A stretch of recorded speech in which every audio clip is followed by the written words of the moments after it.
Halo Mams, panggil saya Dokter Citra, dokter spesialis penyakit dalam dari Rumah Sakit Permata Dalima Serpong. Kita ngobrol yuk di cerita Mam Angel.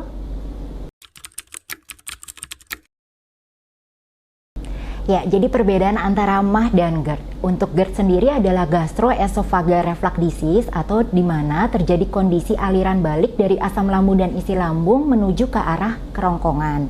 Untuk MAH sendiri itu masalahnya hanya di lambung, sementara kalau pada GERD karena dia ada aliran balik ke atas kerongkongan, maka seringkali keluhan yang timbul tidak hanya nyeri ulu hati tapi ada rasa dada terbakar atau sering dikenal sebagai heartburn, mulut terasa pahit ataupun bisa kondisi sesak nafas atau nyeri dada.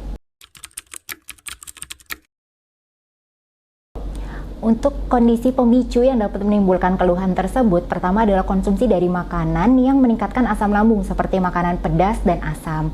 Selain itu juga gaya hidup yang tidak sehat seperti merokok dan minum alkohol, makanan-makanan berlemak juga dapat memicu kondisi tersebut serta tingkat stres yang tinggi. Pada kondisi puasa sendiri, jadwal makan kita malah akan lebih teratur karena ada jam berbuka dan jam sahur.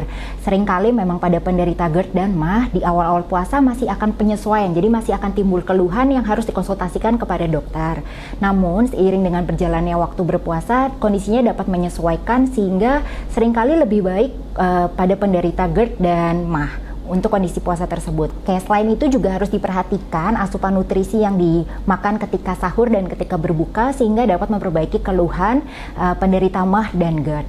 Selain itu, karena penyebab dari salah satu pemicunya adalah stres, sementara di bulan puasa yang merupakan kuncinya pengendalian diri, maka seringkali penderita MAH dan GERD kondisinya akan perbaikan dengan menjalani ibadah puasa.